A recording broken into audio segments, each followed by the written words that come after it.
안녕하십니까. 환갑을 훌쩍 넘겨 어느덧 고희를 눈앞에 바라보고 있는 평범한 노인네입니다.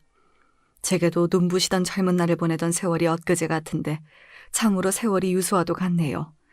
만만치 않은 인생살이 하시는 다른 분들 역시 마찬가지시겠지만 그동안 제게도 켜켜이 많은 사연들이 참 많이도 쌓인 것 같습니다. 그중에는 돌이켜보면 웃음이 나는 행복한 기억도 있지만 삶이라는 게 마냥 기쁘게만 살 수가 없는 거다 보니 참 짠하고 속상한 기억들도 많이 있어요.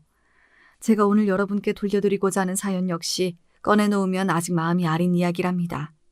이 나이 먹도록 엄마로 살면서 가장 마음에 크게 품은 사람이 누구겠어요? 바로 자식이 아니겠습니까? 내 인생을 모조리 갈아 넣어 제 녀석 하나 사람 만들어 키우려고 무진애를 썼는데 그런 자식 때문에 속썩을 일을 겪으면 그야말로 인생에 회의감까지 들게 되죠. 내가 너를 어떻게 키웠는데 네 놈이 네 어미도 제대로 못 알아보고 감히 나한테 이런 짓을 해? 내가 어미라고 마냥 네 놈을 끝도 없이 받아줄 줄로만 알았더냐? 어머니 제가 정말 잘못했어요. 지금 제가 누리고 사는 것들 전부 어머니한테 받은 은혜도 있고 제가 정말 미쳤었나 봐요. 제발 한 번만 용서해 주세요, 어머니. 자식 마음이라는 게 아무리 부모 마음이랑은 다르다고 하지만 그렇다고 해서 자식이라고 부모한테 마냥 생채기만 내는데 언제까지 받아줄 수만은 없는 거겠죠. 부모인 제 탓이 아주 없다고 할 순 없겠지만 다 자란 자식 언제까지 부모 치마폭에 싸고 돌 수도 없는 노릇이고요. 이 사연은 제가 다 큰 자식 버릇을 제대로 고치려고 든 이야기예요. 부족함이 많겠지만 본인의 일이다 생각해 주시고 귀 기울여 한번 들어주시면 감사하겠습니다. 저는 일찍이 젊은 나이에 남편을 잃었습니다. 제 남편이 세상을 떠났을 때 제 나이가 겨우 27이었습니다. 지금으로 따지면 시집도 안 갔을 확률이 높은 나이죠. 그야말로 꽃 같은 나이였습니다. 저는 결혼 전까지 딱히 일을 해보거나 직장을 다니거나 한 경험이 아예 없었어요. 시집 가기 전에는 그저 안온한 부모님 품에서 세상 무서운 줄 모르고 안락하게 자라다가 고등학교 졸업하고 신부 수업 명목으로 집안일을 2해쯤 돕고 나서는 바로 남편에게 시집을 왔거든요. 22살에 시집 오면서 뭐 그렇게 할 줄 아는 게 많았겠습니까? 시댁과 친정 부모님께서는 제가 어릴 적부터 서로 교류가 있어 왔던 사이였고 남편 역시 어릴 적부터 익숙하게 얼굴을 보아왔던 사람이었어요. 자연스럽게 언젠가 나이가 차면 저 사람과 결혼하게 되겠구나 하고 생각했죠. 남편은 평범하게 직장 다니는 사람이었어요. 하루 끼니 걱정할 정도로 시댁 형편이 기우는 건 아니었으나 그렇다고 넘치도록 풍족한 가정도 아니었기에 사실상 남편이 저희 집안의 실질적인 가장이라고 할 수 있었습니다. 시아버지께서 퇴직하기 전까지 공무원 생활을 하시긴 하셨지만 퇴직할 때까지 말단 공무원으로 계셨기 때문에 시댁에 모아놓은 재산이 많은 편도 아니셨습니다. 그저 시부모님 2분이 저희 부부가 가게 운영하는 데 짐이 되지 않을 정도의 수준이었죠.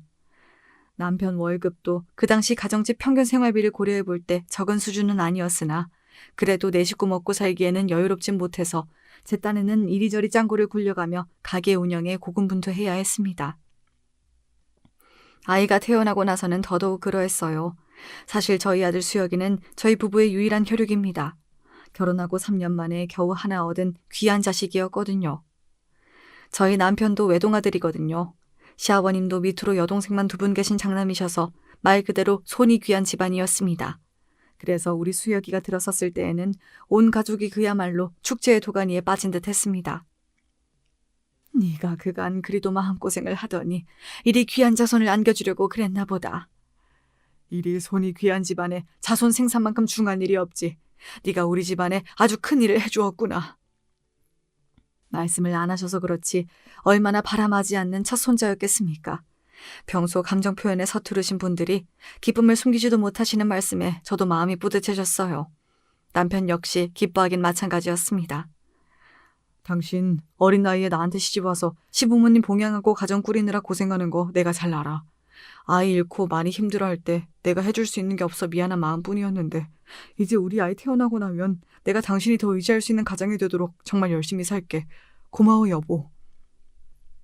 결혼할 때에도 그런 다짐까진 못 들어봤는데 아버지가 된다는 게 그 사람도 정말 기뻤던 모양이에요. 저 역시 비로소 제 뱃속에 그 사람 아이가 들어섰다는 실감이 들자 세상 그 무엇으로도 끊을 수 없는 단단한 가족의 끈으로 엮였다는 실감이 들어 마음이 든든해지는 기분이었습니다. 그렇게 탄생부터 저희 모두를 행복하게 해준 아이가 바로 저희 아들 수혁이었어요. 아이는 갓난쟁이임에도 사람들 낯가리지 않고 누구에게나 방긋방긋 잘 웃어주어서 주위 어른들 관심을 독차지했지요. 아이가 낯도 안 가리고 순한 게 꼭 우리 며느라이를 닮은 모양입니다. 요즘 요 조그만 것 보는 재미에 아주 살맛이 나죠. 순하고 성정 좋은 걸로 치면 최서방만 할까요?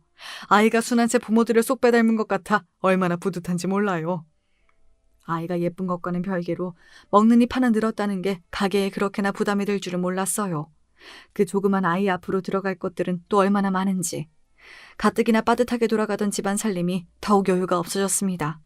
물론 주변 친척분들이 아이 하나 태어나면 이것저것 돈 들어갈 때가 많다며 아이 옷가지며 필요한 물건들을 여러 챙겨주셔서 많이 절하게 되긴 했습니다만 그럼에도 항상 부족한 건 어쩔 수가 없었어요.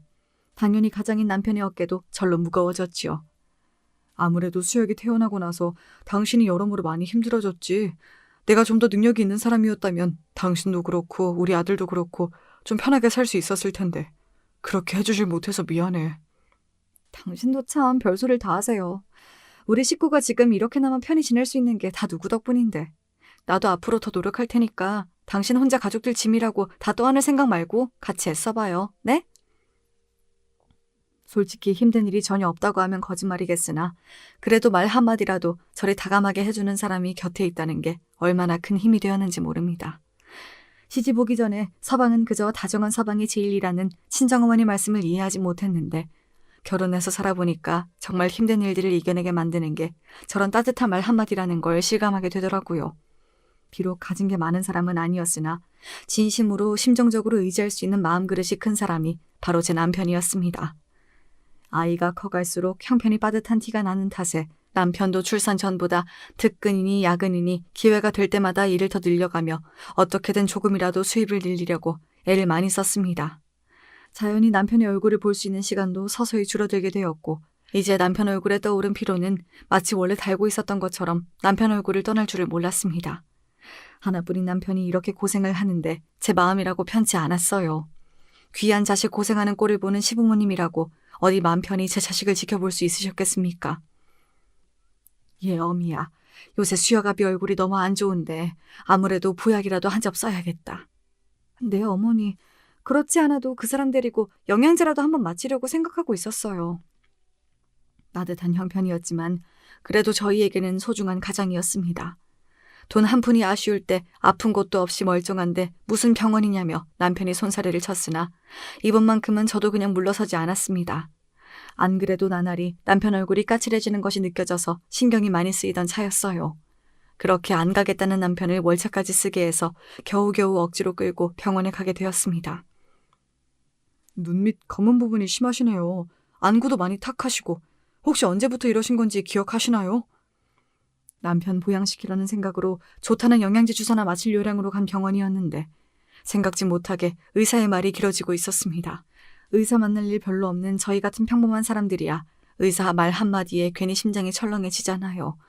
이것저것 묻는 것도 많고 요리조리 남편을 유심히 살펴보는 의사 선생님 행동에 불안감이 엄습하기 시작했습니다. 왜요, 선생님? 이 사람 혹시 어디 안 좋은가요? 자세한 건 입원을 하셔서 정밀검사를 받아보시는 게 좋을 것 같습니다. 뜻밖의 입원 권유까지 듣게 되자 그제야 남편 상태가 심상치 않은 건가 싶어 두려운 마음이 밀려왔어요.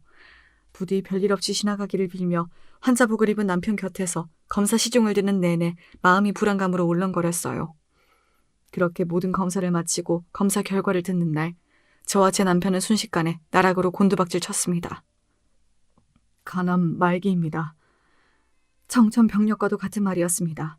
순간 남편이 그간 피로를 호소하던 여러 날들이 주마등처럼 제 머릿속을 스치고 지나갔습니다. 남편은 계속해서 아프다며 제게 신호를 보내고 있었는데 그걸 그저 단순한 체력 저하로 남기고 위험 신호를 단 한 번도 제대로 알아차리지 못했다는 생각에 억장이 무너지는 것 같았습니다. 남편 역시 좀처럼 충격에서 헤어나오지 못하고 있었습니다. 그때 남편 나이가 채 30도 되지 않았을 때입니다. 보통 간암이라고 하면 중년 이후에 많이 발병하는 질병으로 알고 있으니 저희 부부 어안이 벙벙한 것도 무리는 아니었습니다. 하지만 초기도 아니고 이미 말기라고 하는데 언제까지 그렇게 넋놓고 있을 수만도 없었습니다. 선생님, 말기란요. 그럼 이제 어떻게 해야 하는데요? 치료는 할 수 있는 거죠? 수술은요? 제가 두서없이 허겁지겁 묻는 말에도 고개를 떨군 남편은 말이 없었습니다. 이미 진행이 많이 되었기에 연명치료 외에는 항암으로 유의미한 효과를 기대하기는 어렵습니다. 다만 간이식이 그나마 가능성이 있는데 이미 대기 환자가 워낙 많아서 차례를 기다리시기는 솔직히 추천해드리기가 어렵고요. 할 수만 있다면 제 간이라도 뚝 떼어 남편에게 내어주고 싶었습니다. 제 모든 걸 다 주어도 아깝지 않은 사람이었어요. 하지만 저는 남편과 혈액형부터도 맞지 않았습니다. 보통 이럴 때에는 혈육 간이식이 많다고 하던데 이미 시부모님께서는 고령이셨고 저희 아이는 아직 채 2돌도 지나지 않았을 때였습니다. 이식이 가능한 아이라고 한들 생태 같은 아들내미 간떼여서 목숨 연명할 생각 추호도 없어. 당신 역시 마찬가지야. 나 살자고 내 가족들 목숨 갉아먹는 짓 절대로 못해. 남편의 반응은 단호했습니다. 평소 남편 성정을 생각해 볼 때 당연히 그 사람 입에서 나올 만한 말이었어요. 하지만 그러면 방법이 없는데 대체 어떻게 해야 합니까? 남편의 투병 소식을 듣고 시부모님은 물론 저희 친정집까지 온 가족들이 비탄에 잠기게 되었습니다. 이제 떡 두꺼비 같은 건강한 아들까지 낳아 저와 세 식구 다복하게 살리만 남은 줄로 알았는데 젊은 나이에 저런 몹쓸 병까지 얻게 되었으니 어떻게 슬프지 않을 수가 있었겠습니까? 모질한 남편 만나 고생시킨 것도 부족해서 아직 젊은 당신 남편 병수발까지 들게 만들어서 정말 면목이 없어. 미안해 여보. 자기라고 어디 아프고 싶어 아프겠어요. 잘못한 것도 없이 그저 제 처자식 먹여 살리겠다고 밤낮 없이 일만 열심히 하던 사람인데 저 사람이 대체 뭘 잘못했다고 제게 사과까지 해야 합니까? 정말이지 하늘이 원망스러웠습니다. 병을 주실 거면 차라리 제게 주시지. 가장의 무게가 너무 무거워 저런 몹쓸 병을 얻게 된 건 아닐까. 남편에게 죄스러운 마음에 마음껏 소리내 울 수조차 없었습니다. 갑작스럽게 회사까지 병으로 그만두게 되고 생활이 쪼들리기 시작했으나 그저 내 남편 살아만 준다면 내가 무슨 짓을 해서라도 먹여 살리겠다 다짐하며 남편 병간호에만 집중했습니다. 그렇게라도 남편 목숨을 구명할 수만 있었더라면 얼마나 좋았을까요. 하지만 인명은 제천이라고 고작 미물에 불과한 제 바람만으로 남편을 소생시키기에는 역부족이었던가 봅니다. 결국 남편은 가난 판정을 받은 지 채 3개월도 지나지 않아 영원히 제 곁을 떠나고 말았습니다. 아이고, 저 핏덩이를 두고 억울해서 어떻게 눈을 감나 내 아들. 아이고. 2돌도 안 된 아들에게 상복을 입혀놓고 남편 영정을 들여다보고 있는데 도대체 앞으로 어떻게 살아야 하나 눈앞이 깜깜했습니다. 그 막막함을 떠올려보면 지금도 눈앞이 아득해지는 기분이에요.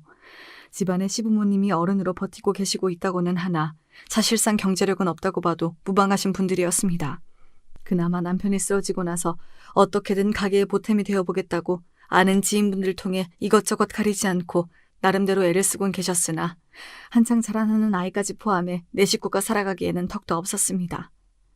항상 부족하다고 생각하고 있었으나 그나마 남편이 꼬박꼬박 가져다 주던 월급마저 없는 상태에서는 이대로 가다간 정말 집이고 뭐고 넘어가는 건 순식간이었어요. 남편을 잃은 아픔이 채 아물지도 않았으나 마냥 넋놓고 있는 것도 생활에 여유 있는 사람들이나 부를 수 있는 사치였습니다. 당장 일을 시작해도 부족했으나 배운 것 없고 경험까지 일천한 제게 무슨 양질의 일거리가 주어졌겠습니까? 그렇게 저는 태어나서 처음으로 식당에서 허드렛 일을 하며 저희 집안의 실질적인 가장이 되었습니다. 일은 정말 고되었습니다. 평생 식당 일을 해서 잔뼈가 굵으신 분들도 온몸에 파스를 도배해가며 근육통을 달고 사는데 그간 집에서만 곱게 자라서 시집와 살림이나 할 줄 알았던 제 여린 몸이 배견할 재간이 없었습니다. 처음 일 시작하고 거의 한 달간은 누구에게 온몸을 두드려 맞는 것 같은 극심한 근육통을 겪었습니다. 몸이 부서진다는 게 이런 거구나 하는 걸 실감했지요. 그나마 시부모님께서 모든 살림을 도맡아 해주시고 우리 수혁이라도 전담해서 봐주지 않으셨더라면 그 일조차 제대로 나갈 수 없었을 거예요. 몸의 고단함도 고단함이었으나 그보다 더욱 힘들었던 것은 인간적인 모멸감이었습니다. 남편 잃고 바로 일을 시작한 제 나이가 고작 27이었습니다. 젊디 젊은 여자가 종일 식당에 나와 일을 하고 있으니 그저 만만하게 생각하고 희롱을 일삼는 몹쓸 인간들이 한둘이 아니었습니다. 남편 외에는 다른 남자들과는 좀처럼 마주칠 일조차 흔치 않았던 저로서는 세상에 그런 무례배들이 그렇게나 많다는 것 자체도 충격이었으나 아무리 나이가 젊다고는 하더라도 저도 나름대로 아이까지 딸린 어머니인데 이렇게 아무렇지도 않게 희롱의 대상이 된다는 게 너무나 큰 상처였습니다. 아기 엄마, 세상살이가 참 만만치가 않지? 나도 우리 남편 병으로 들어놓고 난 다음부터 온갖 안 해본 일이 없어. 돈 몇 푼 벌겠다고 여자로서 자존심까지 다 팽개친 것 같아서 울기도 얼마나 울었나 몰라. 그래도 아기 엄마한테는 아직 앞날이 구말리인 수혁이가 있잖아. 어쩌겠어. 그 어린 거 생각해서라도 더러운 놈들 모른 척 해가며 또 하루 사는 거지. 저런 놈들도 매번 하던 놈들만 하는 거라서 요령 좀 생기면 피하고 대거리도 좀 해가다 하다 보면 그래도 좀 견딜만 해줘. 누군들 처음부터 그렇게 억센 여자로 태어났겠어. 이런저런 더러운 걸 보면서 우리도 각자 살 길 찾는 거지. 제가 웬 늙은 할아버지에게 손목 잡힌 걸 뻔히 봤으면서도 손님이라고 제대로 대거리도 안 해주는 식당 사장님께 너무 상처를 받아 몰래 식당 골목구석에서 울고 있자 식당 언니들이 해준 말입니다. 그래요. 세상 그 어떤 여자인들 이런 취급받아도 되는 사람이 어디 있겠어요. 그저 내 자식 먹여 살려야 하니까 내 가족 부양하겠다고 서러움을 참고 또 참고 그렇게 마음에 굳은 살 박혀가며 험한 세상 살아가는 거겠죠. 비로소 내가 거친 세상에 남편 없이 던져진 거구나 하는 생각이 들었습니다. 남편은 제가 모르는 곳에서 이런 수모를 이미 수도 없이 당하고 살았겠죠. 고생만 하다간 그 사람을 생각하니 멀쩡히 살아 숨쉬며 우리 수혁의 얼굴 보고 살 수 있는 것만으로도 나는 호사다 생각하기로 했습니다. 사실 그렇게 생각하지 않으면 버티기도 힘들었지요. 밖에 나가 푼돈이라도 벌어오겠다며 고생하는 며느리가 안쓰러우셨는지 시부모님은 제게 집 안에서는 손도 까딱 안 하게 만드셨습니다. 그 나이 때 다른 시부모님을 생각해보면 그래도 저는 저리 인품 좋으신 분들 밑에서 살게 된 게 제 나름의 복이었어요. 하지만 그런 두 분에게도 차마 며느리가 외간 남자들 희롱에 마음고생한다는 얘기까지는 참아 드릴 수가 없었지요. 그러다 보니 제 유일한 마음의 위안은 그저 잠든 우리 수혁의 얼굴 한번 쓰다듬어주는 것뿐이었습니다. 그래, 네가 내 유일한 희망이다. 네가 오늘도 나를 살게 한다고 주문처럼 되뇌이고 또 되뇌었습니다. 고맙게도 엄마가 집을 비워도 착하게 할머니 할아버지 손에서 큰 말썽 부리지 않고 건강히 자라주는 수혁이를 보면서 하루하루 힘을 낼 수 있었어요. 도대체 이 험한 일에 적응을 할 수 있는 날이 오기는 올까 싶었는데 사람은 적응의 동물이라고 그래도 몇 달 일을 해보니 제게도 요령이라는 게 조금씩 붙기 시작했습니다. 식당 언니들이 말한 대로 저도 이제 제게 함부로 대하는 무례한 사람들에게 마냥 당하고만 있지 않았습니다. 식당 사장님의 눈을 피해 제게 뻗는 손길을 쳐내기도 하고 사람들 앞에서 망신도 줘가며 호락호락하지 않은 사람이라는 걸 분명히 보여주기 시작했죠. 나중에 식당 언니들에게 들은 건데 제가 아무래도 이런 일 하는 사람이라는 게 너무 티가 나니까 더 만만하게 생각하고 함부로 대하는 사람이 많았더라고요.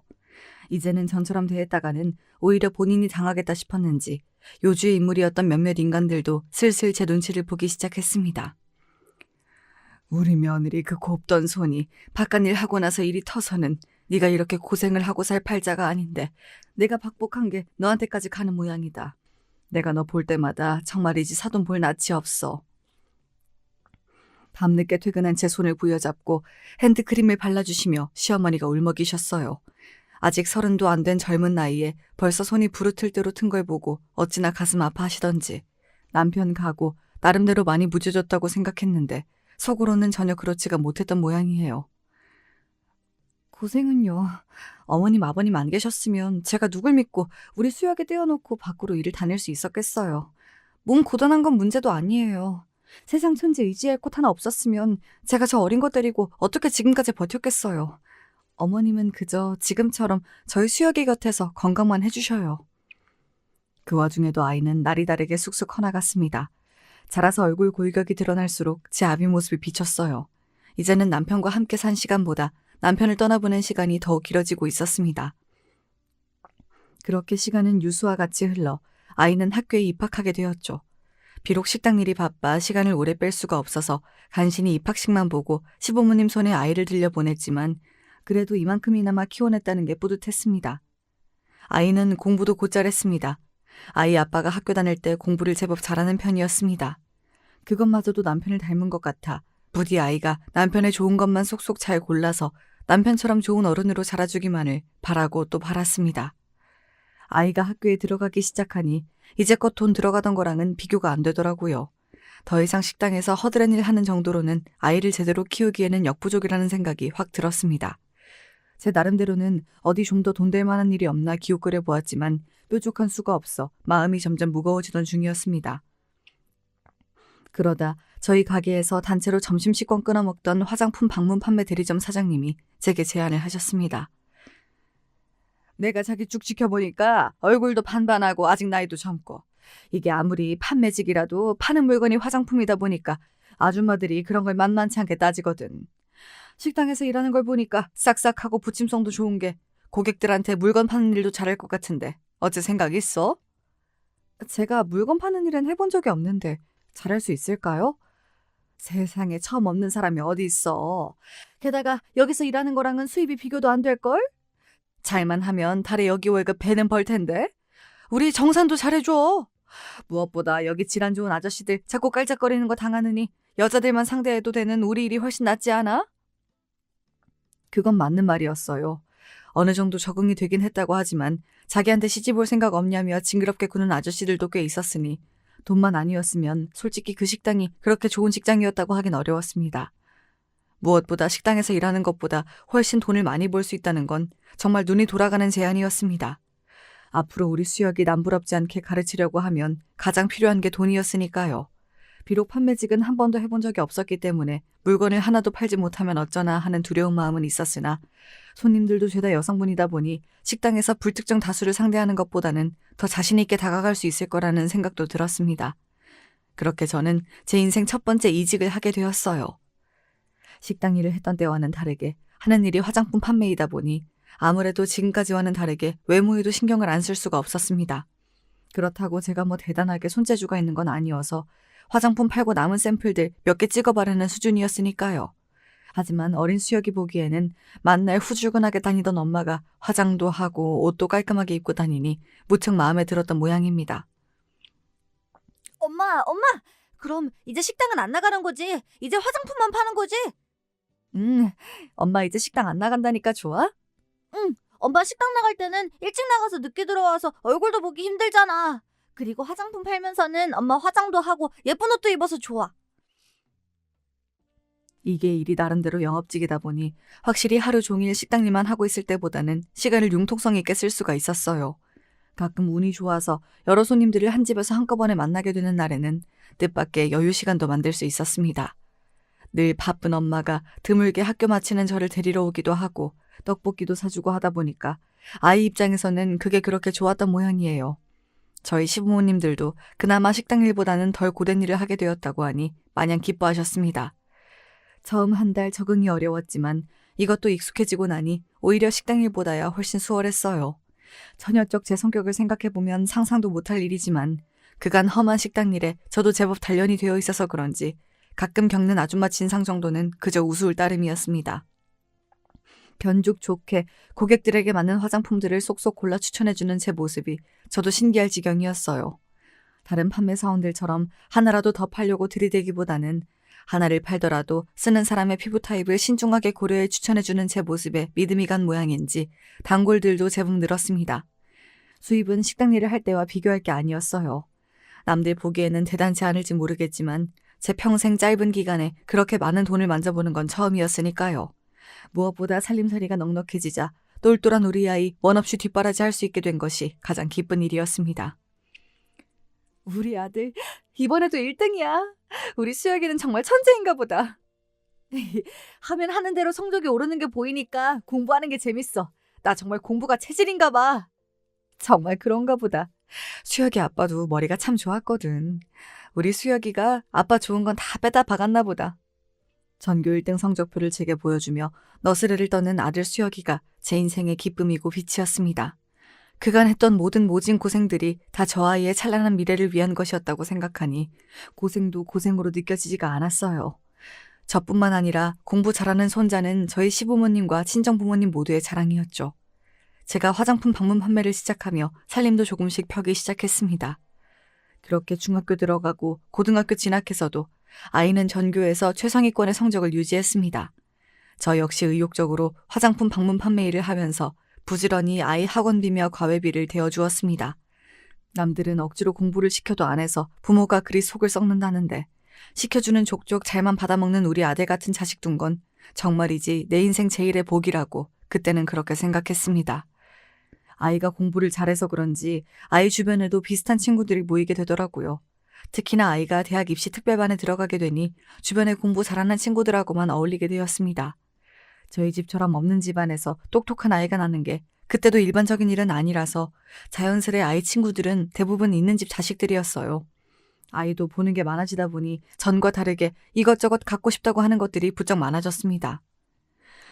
수요가, 그 메이커 옷은 학생이 입기에는 가격이 너무 나가지 않니? 그러지 말고 엄마가 괜찮은 거 사줄 테니까 다른 거 알아보는 거 어때? 다른 애들 다 그거 입고 다니는데 나만 로고 다른 거 입고 있으면 뭐라고 생각하겠어. 내가 지들보다 공부도 훨씬 잘하는데 그런 걸로 밀리는 거 자존심 상해. 사주기 싫으면 그냥 싫다고 해요. 제 나름대로는 없는 집안 아들 티내기 싫은 자존심인가 싶기도 했어요. 저 또한 아이가 한 말 자체는 버릇을 고쳐주어야 할 만한 소리라는 생각은 했으나 내도록 화장품 팔러 다닌다고 집에 붙어있는 시간이 잘 없어 아이에게 그만큼 신경도 못 써주었으니 이런 걸로나마 미안함을 풀고 싶었던 것 같기도 합니다. 조금 무리를 하면 못 사줄 수준도 아니기도 했고요. 그렇게 아이에게 못 내어준 시간 대신 그 자리를 아이가 원하는 물건으로 채워주는 일이 반복되었습니다. 아이가 본격적으로 의대 진학을 목표로 하면서부터는 그나마 대화 나누던 시간조차 확 줄어버렸습니다. 공부가 워낙 고되어서 그런지 아이 신경이 워낙 날카로워져서 저는 물론이고 아이 할아버지 할머니도 아이 앞에서는 숨소리 한 번 제대로 내기 어려웠어요. 잘난 집안에서 전폭적으로 지원해줘도 쉽지 않은 게 의대 진학이라는데 모자란 어미 만나 혼자 아등바등 애를 쓰는 아이가 안쓰럽기도 해 그저 제 원하는 꿈 이루기만을 옆에서 빌고 또 빌며 이 시기를 잘 헤쳐나가기만을 바랐습니다. 그렇게 드디어 아이가 의대에 합격하던 날에는 정말이지 이대로 죽어도 여한이 없다고 생각했습니다. 비로소 남편을 다시 만나게 되더라도 당당하게 할 말이 생긴 셈이니까요. 제 꿈을 이루기 위해 고군분투한 아들 녀석이 그렇게 고마울 수가 없었습니다. 그간의 제 모든 삶의 시련을 한 방에 갚아준 그저 자랑스럽기만 한 귀한 아들이었습니다. 그 무렵에는 이제 저도 경력이 쌓이고 나이도 들어서 화장품 방문 판매 일을 정리하고 화장품 대리점을 차려 정착하게 되었어요. 멋모르고 식당 허드렛 일을 하던 풋내기에서 직원까지 둔 어엿한 사장님이 된 거죠. 이제 사는데 여유도 생기고 아들도 의대 잘 보내놨으니 그동안 신경 써주지 못한 것까지 아들에게 모두 쏟아주리라 다짐했죠. 저 자취하려고요. 자취? 집도 가까운데? 공부하기 왔다 갔다 하는 시간도 아까워요. 저도 그렇게 편하고요. 다들 그렇게 하는데요, 뭐.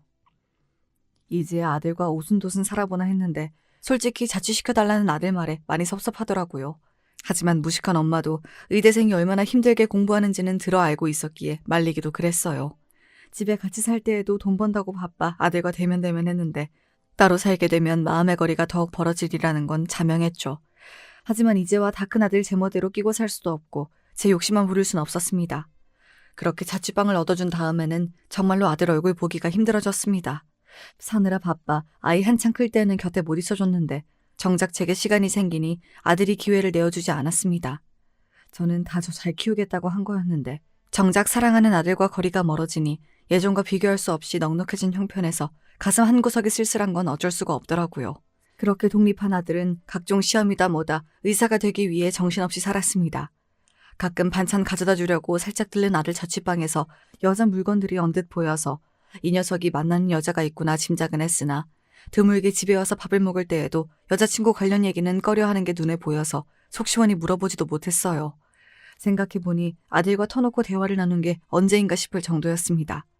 그래도 하나뿐인 아들인데 아들에 대해 아는 게 하나도 없는 것 같아서 엄마로서 참 자격 미달이구나 제 자신을 책망하기도 여러 날이었습니다. 그래서 아들이 전문의 과정을 거치지 않고 바로 개원하고 싶다는 의사를 밝혔을 때 솔직히 많이 놀랐어요. 이왕 시작한 의사 공부인데 그래도 끝을 봤으면 싶었던 게 제 생각이었거든요. 하지만 아들 반응은 단호했어요. 저 지금까지 단 한순간도 다른 데 한눈 팔지 않고 공부만 했어요. 이만하면 평생 할 공부는 다 한 것 같아요. 저 뭐 나중에 대학 교수 되고 그런 꿈 없어요. 동네 병원 차려서 먹고 살 만큼 돈 벌고 이제는 좀 편하게 살고 싶어요. 네 뜻이 그렇다는데 내가 무슨 말을 더 하겠어. 그런데 개원하려면 비용이 만만치 않지 않아? 사실 오늘 그 말씀 드리려고 온 거예요. 저 개원하는 거 엄마가 좀 도와주시면 안 돼요? 아들 앞길에 도움 될 일이야 마다할 리가 없었으나 개원 의사도 이제 막 들었는데 갑자기 병원을 열어달라고 하니 솔직히 많이 당황스러웠습니다. 그 큰 돈이 갑자기 어디서 뚝 떨어지는 것도 아니고 엄마도 마음의 준비는 해야 하지 않겠어? 그러자 아들 얼굴이 대번에 어두워지더군요. 원하는 걸 바로 얻어내지 못하면 표정을 감추지 못하는 아들이었습니다. 사실 저 결혼할 여자가 있어요. 걔네 집은 우리 집보다 훨씬 사정이 좋고요. 그 집에서는 저 의사 될 거라는 그거 딱 하나 보고 저희 만나는 거 겨우 허락해 주셨는데 제가 제 병원이라도 가지고 있어야 저도 면이 좀 서지 않겠어요? 어차피 대학병원에 의사 되는 거 아니면 결국은 개원하는 거잖아요. 저 진짜 걔랑 결혼하고 싶어요. 엄마, 저 좀 도와주세요. 갑작스러운 아들의 결혼 얘기까지 정말이지 폭탄의 연속이었습니다. 이런 중요한 얘기를 번갯골에 콩 구워 먹듯 하는 아들 녀석이 야속했지만 얼마나 상대 여자랑 결혼이 하고 싶었으면 평생 안 하던 도와달라는 소리를 다 할까 싶기도 했어요. 일단 너 그 결혼하고 싶다는 사람이라도 좀 보자. 어떻게 이런 얘기가 나올 때까지 엄마한텐 감쪽같이 그런 말을 속일 수가 있어? 제 추궁에 아들도 할 말이 없어 보였습니다.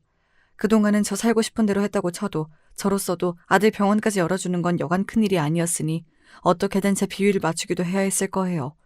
그렇게 저는 생각지도 못하게 아들 상견례라는 큰 행사를 맞이하게 되었습니다. 아들 말대로 사돈들 내외 두 분 다 분해가 철철 흘렸습니다. 저처럼 홀어머니로 아들 키우겠다고 고생한 여자랑은 때깔부터가 달랐죠. 아들이 왜 그렇게 결혼 허락받으려고 전전긍긍하는지 바로 이해가 됐어요. 사돈 내외는 겉으로는 철저하게 예의를 지키고 계셨으나 분명한 거리감이 느껴졌습니다. 가진 사람 특유의 위압감이랄까. 아들이 얼른 하나라도 내세울 만한 것을 갖추고 싶어한 것이 이래서였을까 싶을 정도였죠. 상견례 다녀오고 나서 솔직히 많이 심란했습니다. 겉으로 흠잡을 것이 없었기에 더더욱 그랬습니다. 며느리 될 아이도 참하고 예쁘긴 했지만 제게 벽을 세우고 있는 게 느껴졌어요. 있는 집 딸로 자라서 곧 의사 남편을 보게 되는 것까지는 수긍하더라도 배운 것 없는 방문 판매원 출신 홀 시어머니까지 기껍지는 않을 테니까요. 아직 일어나지 않은 일임에도 불구하고 아들을 그 집에 결혼시키고 나면 처갓집에 고생해서 키운 아들 빼앗기는 미래가 불보듯 뻔하게 그려졌습니다. 우리 지은이 참 예쁘죠? 얘가 좋은 환경에서 좋은 것만 보고 자라서 그런지 사람한테 나쁜 소리 할 줄도 잘 모르고 얼마나 행동이 고상하고 품위 있는지 몰라요. 어른들한테도 참 잘해서 엄마랑도 참 잘 지낼 거야. 아들은 벌써 팔불출이 따로 없었습니다. 제 엄마 속 끓는 줄도 모르고 속없이 제 예비 신부 자랑에 여념이 없는 모습을 보면서 저리도 좋을까 싶기도 했습니다. 하긴 딱 봐도 곱게 자란 양반대 교수 같은 모습이었으니 제 눈에는 얼마나 고와 보일까 싶었어요. 그러니 제가 생각하기에도 본인 병원 하나 없는 페이 닥터한테는 쉽게 딸 내어주지 않겠다 싶었겠죠.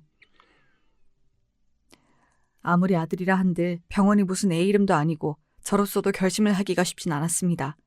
하지만 자식 이기는 부모가 어디 있겠습니까? 거기다 정말로 사돈 내외가 아들이 떡하니 개원하지 않는 이상 쉽게 결혼을 진행시킬 것 같지가 않았습니다.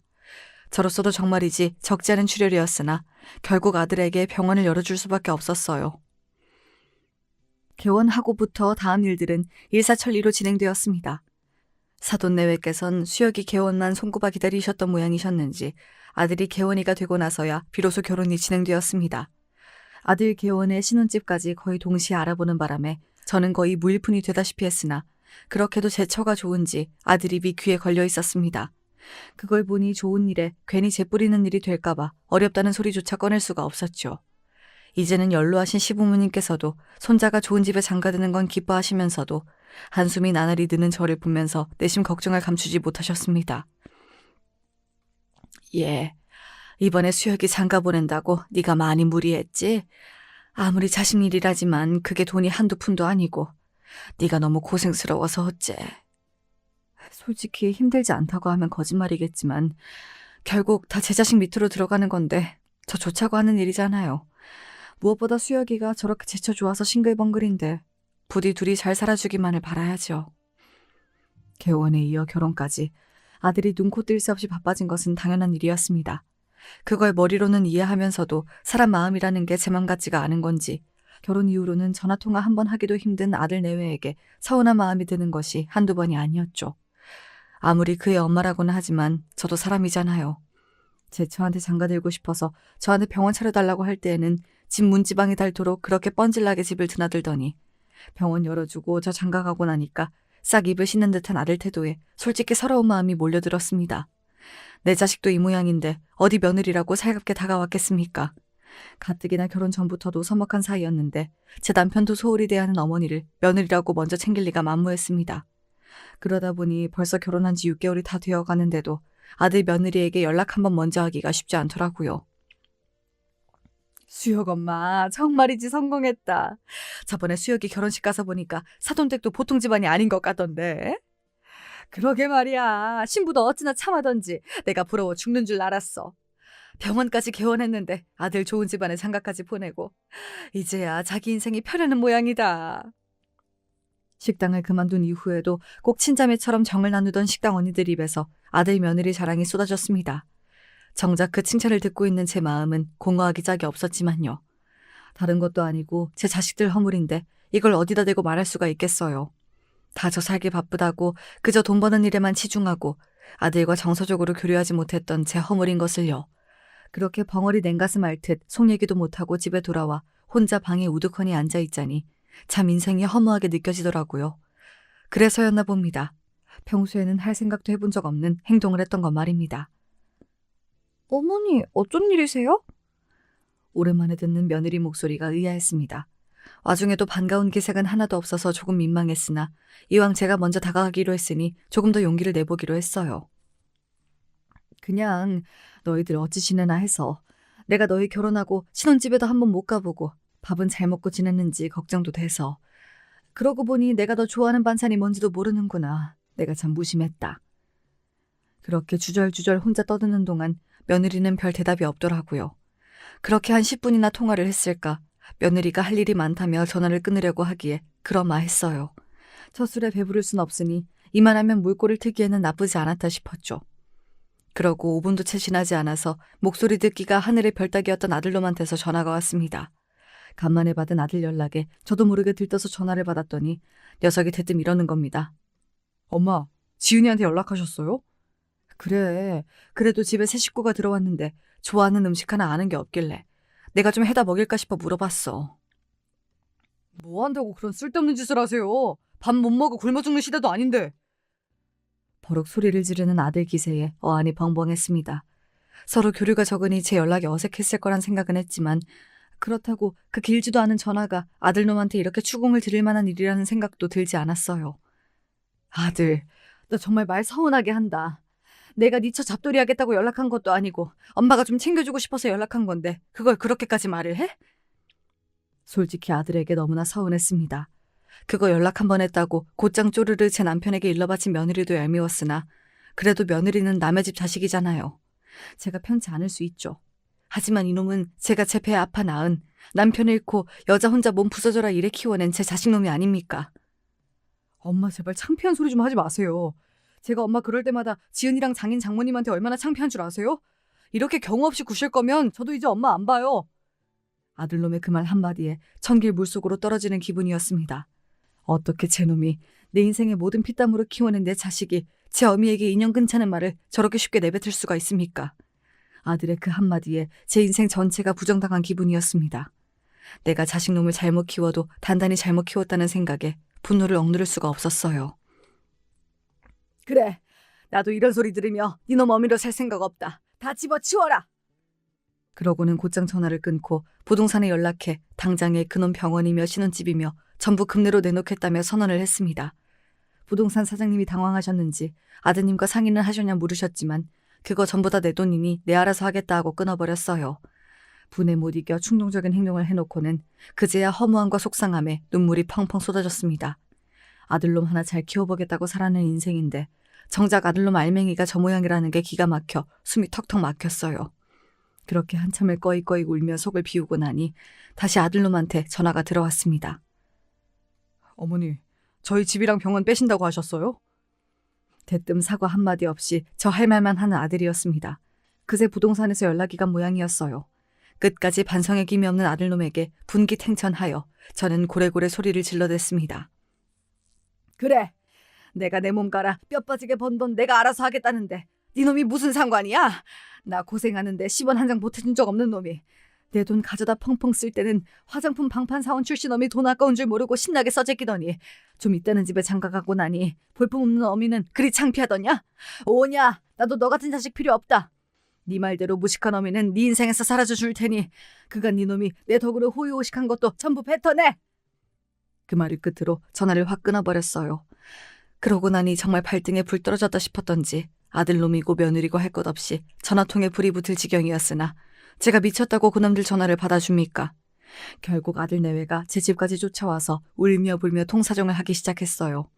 예전 같으면 아들놈 눈물에 마음이 약해졌을 저지만 일이 그 지경에 이르러서야 제가 아들 의사 만드는 것보다 더 중요한 것들을 놓치고 살았다는 생각에 저도 모르게 단호하게 행동하게 되더군요.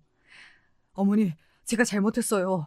제가 그동안 어머니한테 받은 게 얼마인데 감사할 줄도 모르고 순간 실수를 했어요. 한 번만 용서해 주시면 다시는 이런 일 없을 테니까 제발 한 번만 용서해 주세요. 어머니, 아까 저 때문에 많이 서운하셨죠? 제가 당황해서 어머니 뜻을 곡해하고 저질러선 안 될 실수를 저질렀어요. 제가 이렇게 사과드릴 테니까 제발 마음 푸세요. 네? 참, 돈이 좋긴 좋구나.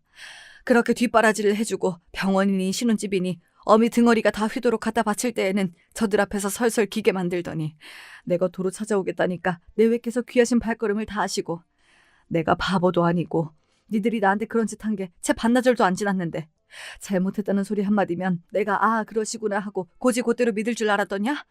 도로 물러줄 생각 추호도 없으니 둘 다 썩 물러가거라. 어떻게든 제 집에 비비고 들려는 아들 내외를 단호하게 문 밖으로 내쳤습니다. 하나뿐인 자식 내치는 심정에 참담함이 없다고 하면 거짓말이겠지만 저도 그간 쌓인 게 많았던지 되려 후련하게까지 했어요. 아들놈 의사 만들었다고 좋아할 게 아니라 먼저 인간을 만들었어야 했는데 뒤늦게나마 아들 버릇을 고치려면 이 방법밖에 없다고 생각했습니다. 일이 커지긴 커진 모양인지 그간 연락 한번 주고받은 적 없던 사돈댁에서 연락을 다 주셨습니다. 아들 며느리 신혼집은 물론이고 병원까지 쫓겨나게 생겼다고 하니 그제야 사돈 눈치를 보는 사돈댁도 참 별것 없다 싶었습니다.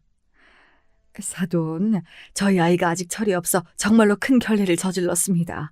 저도 정말 많이 혼내고 다시 잘 가르칠 테니 부디 마음을 돌려주세요. 제가 제 자식놈 잘못 가르쳐 일어난 일이니 사돈 사과받을 이유가 없습니다. 저는 이제라도 저 되바라진 자식 버릇을 고쳐야 하겠으니 사돈께서도 사돈 좋으실 대로 하세요. 그렇게 저는 정말로 아들 내외 신혼집을 내놓았습니다.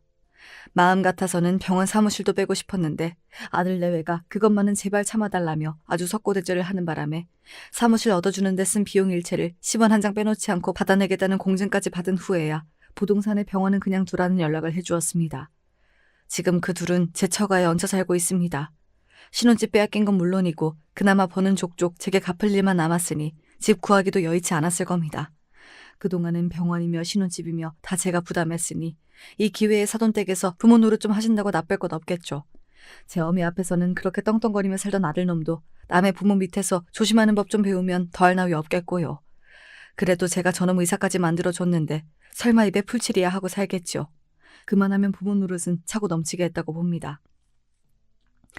아쉬운 입장이 되어보니 그동안 얼마나 편히 살았나 실감이 난 모양인지 아들 내외는 전에 없이 제 눈치를 보고 있어요. 항상 아들 녀석한테 다 퍼주고도 의리된 기분이었는데 막상 줬던 거 도로 빼앗고 난 뒤에야 갑이 된 것 같아 기가 차기도 합니다.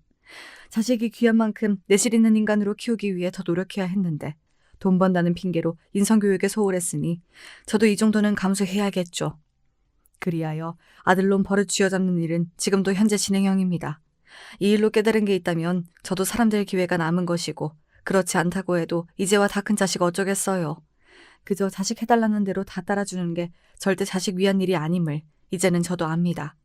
괘씸한 아들 녀석 제대로 응징해준 제 사연은 여기까지입니다. 부디 여러분은 저 같은 과오를 저지르시는 일이 없길 바라며 늙은이 장황한 이야기 들어주어 감사드립니다.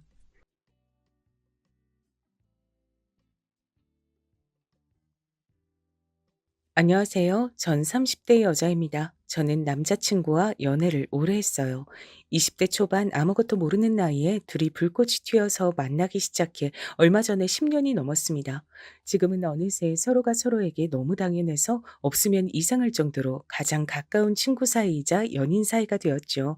저희가 오래 만나기도 했지만 서로에 대해 모르는 게 하나도 없을 정도로 가까워서 당연히 언젠간 둘이 결혼하게 될 줄 알았어요. 연애하는 동안 매일 그런 얘기를 하기도 했고요. 그런데 결혼은 연애보다 훨씬 더 어렵더군요. 남자친구네 부모님께서 절 썩 마음에 들어하지 않으세요. 너무 어릴 때 연애를 시작해서 철딱선이 없을 때부터 보셔서 그런지 저희가 결혼까지 생각할 줄은 모르셨다네요. 사실 저와 남자친구는 여러 면에서 둘이 너무 달라요. 처음 만났을 때도 남자친구는 알아주는 명문대 학생이었고 지금은 방송사 기자예요. 남자친구 부모님은 법대를 가길 바랬다는데 남자친구는 진실을 알리는 진짜 기자가 되고 싶다면서 언론학과를 간 거죠.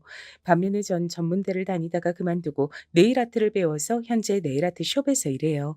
전 제 직업에 굉장히 자부심을 느끼고 보람차지만 남자친구 부모님은 그렇게 생각하지 않으셨습니다. 제가 21살에 처음 남자친구 부모님을 만났어요. 사실 첫 만남부터 좋진 않았습니다. 남자친구가 살던 하숙집에서 같이 라면을 끓여 먹고 있는데 갑자기 부모님이 오신 거예요. 남자친구가 절 여자친구라고 소개하자 남자친구 부모님의 표정이 싹 바뀌었습니다. 그리고 곧바로 같은 학교 친구냐고 물으셨어요.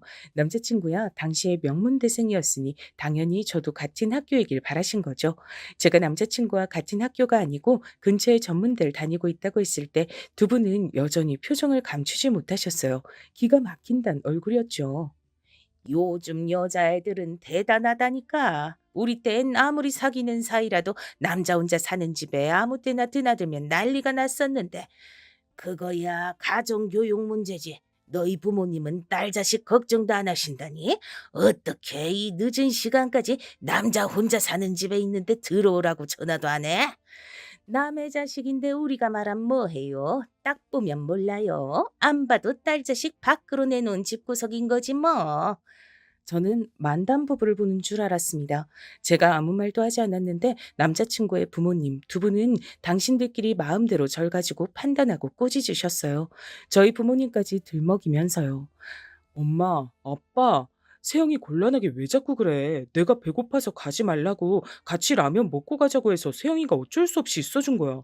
라면만 먹고 내가 바로 집에 데려다 주려고 했어. 얼씨구 어린 놈이 연애 좀 한다고 부모 앞에서 자기 여자친구 편드는 꼴 좀 봐라. 순간 제가 무슨 큰 잘못이라도 저지른 줄 알았습니다. 남자친구 집에서 라면 하나 끓여 먹었다가 별의별 소리를 다 들었습니다. 그뿐만이 아니에요. 자꾸만 호통을 치시던 아버님은 저에게 쉴 새 없이 질문하셨습니다. 무슨 과냐? 왜 전문대에 갔냐? 학교 다닐 때 공부를 못했냐? 등등 대답하기 곤란한 질문들만 골라서 하셨죠. 저는 순간 면접장에 온 줄 알았어요. 전문대도 좋은 대학들 많은데 내가 이 동네에 그렇게 왔다 갔다 했어도 그 대학은 생전 처음 들어보는 학교네. 저도 나름 눈치란 게 있어요. 부모님께서 제게 하는 질문마다 제가 마음에 안 들어서 하시는 말이란 걸 너무나도 잘 아는데 저라고 예의 바르게만 이야기하고 싶진 않았습니다. 네, 맞아요. 제가 공부에 워낙 취미가 없어서 성적 맞춰서 전문대로 오긴 했는데 과가 아무래도 전망이 없는 것 같아서 더 등록금 안 버리고 이번 학기만 다닐 거예요. 에? 이번 학기만 다닌다니. 그게 무슨 말이야? 학교 그만두려고요. 제가 다른 건 몰라도 손재주는 좀 있어서 미용이든 네일 아트든 기술 좀 배워보려고요. 학생, 이름이 세영이라고 했나? 아무리 옛날 사람들 말이 기술만 있으면 먹고 산다고들 하지만 사람 사는 게 그렇게 단순하지 않아. 젊어서 고생은 사서도 한다는데 공부할 수 있을 때 공부를 더 해야지. 이제 20살 간 넘은 게 취직은 무슨 취직이야? 아무리 이름도 없는 대학이라도 대학 졸업장은 있어야지. 에이, 요즘같이 개나 소나 다 대학 가는데 대학 졸업장이 다 무슨 소용이에요. 저희 부모님 두 분 다 대학 안 나오셨는데 잘만 사세요. 제가 집안에서 막내로 자라서 웬만해선 기가 잘 죽질 않아요. 남자친구의 부모님 말씀에 마음속으론 상처를 받았지만 애써 티내고 싶지 않아 또박또박 제 의견을 말했습니다. 남자친구는 그런 제 모습에 다시 한번 반했대요. 남자친구 말이 부모님이 워낙 유난하셔서 그 앞에서 저처럼 굴기 쉽지 않다네요. 남자친구는 학창 시절 내내 부모님 때문에 많이 힘들었대요. 남자친구가 공부를 잘하다 보니 거는 기대가 남달랐답니다. 중학교 땐 무조건 의대에 가야 한다고 강요를 하시다가 고등학교 가서 성적이 조금 떨어지니 법대에 가야 한다고 하셨답니다. 남자친구가 워낙 효자예요. 학창 시절에 부모님이 고생하시는 모습을 이래저래 많이 보며 자라서 부모님이 안쓰러웠답니다. 그래서 자신까지 부모님 속은 썩이고 싶지 않았다네요.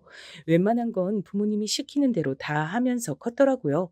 남자친구 부모님은 경제적으로 여유롭진 않으시지만 두 분 다 대학을 나왔고 이름만 대면 아는 기업에서 일하셨어요. 그런 점에 자부심을 느끼는 것 같더라고요. 그래서 젊은 제가 대학을 그만둔다는 거를 전혀 이해하지 못하시는 눈치였죠. 남자친구가 학창 시절 질풍노도의 시기를 보낸 게 다름 아닌 아버지 때문이었다고 하더군요. 아버지의 주식 투자를 잘못하시는 바람에 집안 상황이 많이 달라졌답니다. 서울에서 살던 집을 팔고 경기도에 전세로 이사를 갔대요. 그 전까진 형과 방도 따로따로 썼었는데 이사 가면서 형과 같은 방을 써야 했다고 하더라고요. 이사 가고 집이 좁아진 것보다 더 힘든 건 남자친구의 부모님이 매일 싸우셨답니다. 이혼 이야기까지 나왔대요. 가장 예민했을 사춘기 시절에 그런 일까지 겪었으니 남자친구도 부모님께 걱정 끼치고 싶지 않았던 거죠. 덕분에 남자친구의 부모님은 자식들에게 거는 기대가 점점 더 커졌던 거고요. 그런 아들이 의대도 법대도 아닌 언론학과에 간다고 했을 때도 집안이 난리가 났었답니다. 이 집안의 희망이나 다름없는 남자친구가 부모님이 원하지 않는 길을 가겠다고 했으니까요. 그 이후 남자친구가 또 부모님 속을 썩이게 된 건 바로 저 때문이었습니다. 남자친구가 절 만난다고 해서 또 집안이 시끄러워진 거죠. 당시에 남자친구도 제게 구체적으로 말을 안 해줘서 저도 대충만 알고 있었는데 알고 보니 절 처음 만났던 그날부터 부모님께서 저를 마음에 들어하지 않았대요. 제가 집에 돌아간 이후 남자친구 부모님께서 저와 당장 헤어지라고 하셨답니다. 지금이야 아들, 네가 뭘 몰라 그러는데 사람은 다 끼리끼리 만나야 행복한 거야. 너처럼 똑똑하고 크게 될 애가 볼 거라곤 아무것도 없는 그런 애를 만나고 다니면 어쩌겠단 거니? 엄마, 무슨 말을 그렇게 해? 세영이가 뭐가 어때서? 학벌 같은 게 뭐가 중요해? 세영이 누구보다 성실하고 착한 애야. 엄만 한 번 보고 사람을 어떻게 한다 그래? 남자친구는 언론학과를 가겠다고 했을 때처럼 부모님과 심하게 다퉜대요. 결론부터 말씀드리자면 그 이후에도 저와 남자친구는 10년을 만났습니다. 그랬으니 남자친구의 부모님은 얼마나 속이 타셨겠어요. 처음에야 어떻게든 저희 사이를 갈라놓으려고 하셨지만 하도 오래 만나다 보니 나중엔 그러지도 않으셨죠. 저희가 만난 지 6, 7년 정도 됐을 때 남자친구가 몇 년 동안 언론고시에서 낙방해서 반백수로 집에 있었던 적이 있었습니다. 남자친구는 공부해야 하니 아르바이트도 못하고 부모님 그늘에서 생활비를 받아 생활하던 시기였죠. 그때 저는 이미 네일숍에서 몇 년을 일했을 때라 경제적으로 여유가 있었어요. 그래서 열심히 남자친구를 챙겼습니다. 당시에 남자친구는 대학을 졸업했을 때라 본가에서 부모님과 형과 함께 살고 있었어요. 저는 먹을 거면 먹을 거, 입을 옷이면 옷, 매일같이 사다 날랐습니다. 그러다 보니 남자친구의 부모님을 굉장히 자주 만났어요. 처음엔 제가 남자친구를 챙기는 걸 못마땅해 하시더니 언제부턴 당연하게 생각하시더군요. 한 번은 이런 적도 있었어요. 제가 퇴근하고 오는 길에 맛있는 걸 사다가 남자친구네 집에 가져다 주고 집에 들어가곤 했거든요.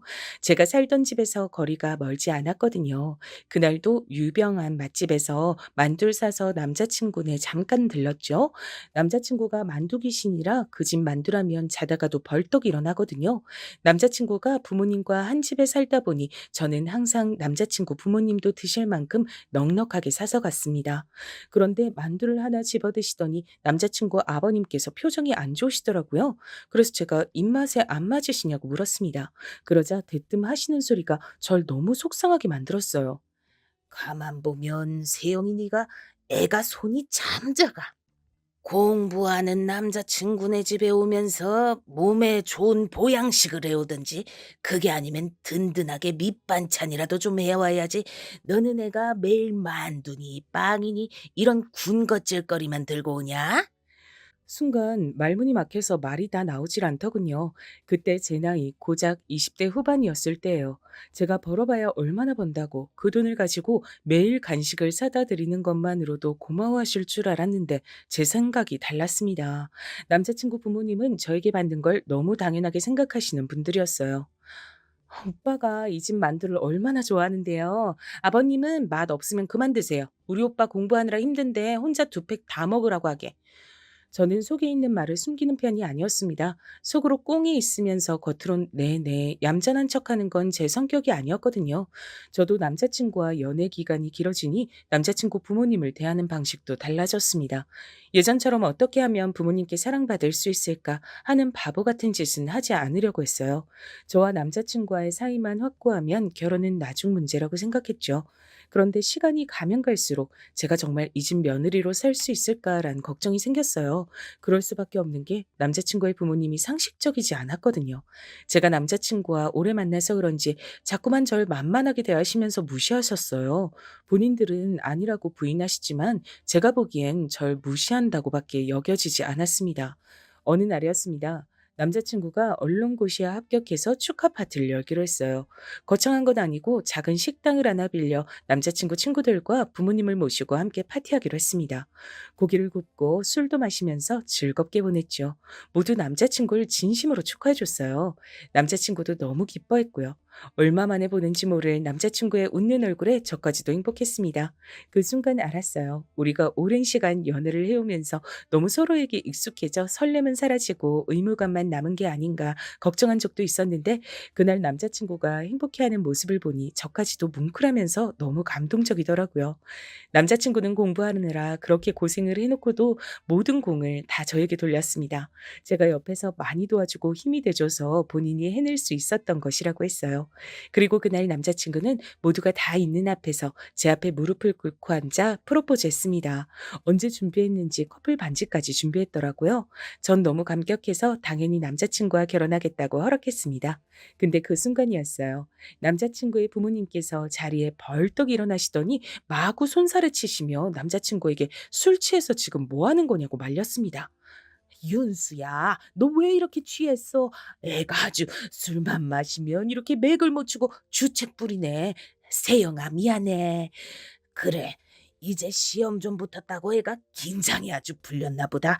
아직 첫 월급도 안 받은 게 결혼은 무슨. 이놈아, 정신 차려. 남자친구는 술이 굉장히 세요. 소주 한두 잔에 취할 사람이 아닙니다. 더군다나 저에게 고백하려고 미리 반지까지 준비했어요. 남자친구는 부모님께 취하지 않았다고 진심이라고까지 여러 번 말했습니다. 그런데도 남자친구 부모님은 제 프로포즈를 망쳤죠. 남자친구의 등을 연신 내리치며 그만하라고 했습니다. 제 손에 쥐어진 반지 케이스까지 뺏어서 감추면서요. 남자친구는 왜 이러냐고 부모님께 따졌지만 부모님께선 결혼같이 중요한 문제를 부모랑 상의도 안 하고 마음대로 결정하면 어떡하냐고 하셨습니다. 저는 사실 남자친구가 제게 프로포즈할 때 조금 기대했어요. 남자친구 부모님께서 절 대놓고 예뻐해 주시거나 잘해 주시진 않으시지만 그래도 오랜 시간 저와 남자친구가 알콩달콩 연애하는 모습을 보며 서로를 응원하고 건강하게 잘 지내는 모습을 옆에서 지켜보셨으니 이젠 저를 좀 인정해 주시는 줄 알았습니다. 가끔 제가 집에 찾아가면 그래서 시집은 가겠냐, 우리 아들 나중에 고생시키면 안 된다 등등 절 예비 며느리인 것처럼 대해주신 적도 몇 번 있어서 이제는 저를 인정하셨나 보다 기대했었는데 제 착각이었습니다. 남자친구 부모님은 단순히 언론고시에 지쳐있던 가난하고 불쌍한 아들 옆에 뒷바라지하며 호구짓을 해줄 제가 필요했던 거예요. 지금까지 제가 사간 만두가 몇 판이고 매일같이 양손 가득 사다 나른 선물들이 얼마나 많은데 저에게 저러실까 싶었습니다. 그뿐만이 아니에요. 남자친구 부모님은 시간이 지나도 여전히 절 무시하셨습니다. 제가 남자친구 축하 파티가 끝나고 함께 택시를 타고 집에 모셔다 드렸어요. 남자친구는 많이 피곤했는지 차에서 잠이 들었습니다. 그런데 그때 남자친구 어머니께선 기다렸다는 듯 저에게 들으라며 얘기하셨어요. 행여나 네가 기대할까 봐 어른으로서 미리 얘기하는 건데 윤수 이제 막 취직해서 회사에서 자리 잡으려면 앞으로 몇 년은 바짝 더 열심히 일해야 돼. 그니까 네가 뒷바라지 조금 했다고 애한테 결혼이니 뭐니 부담 주면서 힘들게 할 생각 마라. 그래. 옛날에 우리 아들 전 봤던 용한 무당도 우리 아들은 결혼 무조건 늦게 해야 좋다 그랬어. 남자친구 부모님은 말도 안 되는 무당 얘기까지 하시면서 저에게 강제로 주입을 하셨습니다. 앞으로 몇 년은 절대 결혼 못하는 거라고요. 저도 결혼하고 싶어서 환장한 사람은 아닙니다. 하지만 제 나이도 있고 연애도 10년이나 했는데 어떻게 결혼 생각을 안 할 수가 있겠어요. 사실 저와 남자친구는 나이도 동갑이에요. 남자 나이야 30 넘으면 한창이라 하지만 전 아닙니다. 저와 남편의 사회적 나이가 달랐어요. 아무리 요새 다들 결혼을 늦게 하는 추세라도 아이를 낳는 건 그렇지 않잖아요. 저는 아이를 꼭 갖고 싶습니다. 그러려면 병원에서 노산이라고 하는 나이 전에는 서둘러서 결혼해야 아이를 낳을 수 있어요. 이런 제 생각을 남자친구도 압니다. 그래서 남자친구도 서둘러 언론고시에 합격하려고 했고 합격하자마자 제게 고백을 한 겁니다. 이런 저희 커플의 사정은 일절 알지도 못하시면서 남자친구 부모님은 사사건건 절 못마땅해 했습니다. 결혼까지 방해하셨습니다. 이제는 남자친구가 시험까지 붙었으니 제가 더 성에 차지 않으시는 거였죠. 그날 택시에서 내려서 집에 돌아오고 나서도 저는 많은 생각을 했어요. 남자친구야 좋지만 남자친구 부모님의 사고방식이 너무 이해가 되질 않았거든요. 당신 아들이 귀하면 남의 자식도 귀한 법인데 저렇게 티가 나게 못되게 구시는 걸까 싶었죠. 제가 이 결혼을 다시 한번 생각해 봐야겠다. 언제 정신을 번쩍 차렸냐면 사실 남자친구 위로 형이 한 명 있어요. 남자친구 형은 30대 후반까지도 여자친구가 없었습니다. 저와 남자친구가 10년 가까이 만나는 동안 제가 곁에서 지켜봤는데 연애하는 걸 단 한 번도 본 적 없었습니다. 그래서 항상 남자친구 부모님의 걱정이 이만저만이 아니었어요. 큰아들이 장가갈 생각이 전혀 없으니까요. 그래서 선도 많이 보고 소개팅도 무지하게 많이 했어요. 제가 아는 것만 해도 반년 동안 30번도 넘으니 일주일에 한 번꼴로 무조건 새로운 여자를 만난 거죠. 그렇게 여자를 많이 만나고 다녔는데도 연애 소식이 없더니만 뜬금없이 결혼 소식을 들었습니다. 남자친구 형은 남자친구랑 조금 달라요. 처음에 말씀드린 것처럼 남자친구 부모님께서 자식들에게 부담 아닌 부담감을 주셨죠. 남자친구 이전에 형에게도 그러셨습니다. 남자친구 형은 외고에 진학할 정도로 머리가 좋았었는데 부모님의 성적 압박에 견디지 못하고 수능날 집을 나가 수능을 아예 보지 않았답니다. 그날 집안은 한바탕 난리가 났고 형은 그날 밤까지 집에 돌아오지 않았답니다. 부모님을 더 충격에 빠뜨린 건 바로 군대에 입영 신청을 해서 곧바로 군대에 갔다는 겁니다. 그때 남자친구의 부모님은 너무 놀라서 한동안 매일 눈물로 밤을 지새우셨대요. 큰아들이 그렇게까지 하는 모습을 봤으면 남자친구의 부모님도 반성하시고 남자친구에겐 그렇게 해선 안 되는 거였는데 둘째까지 망칠 수 없다고 생각하신 부모님은 남자친구를 더 압박하신 거죠.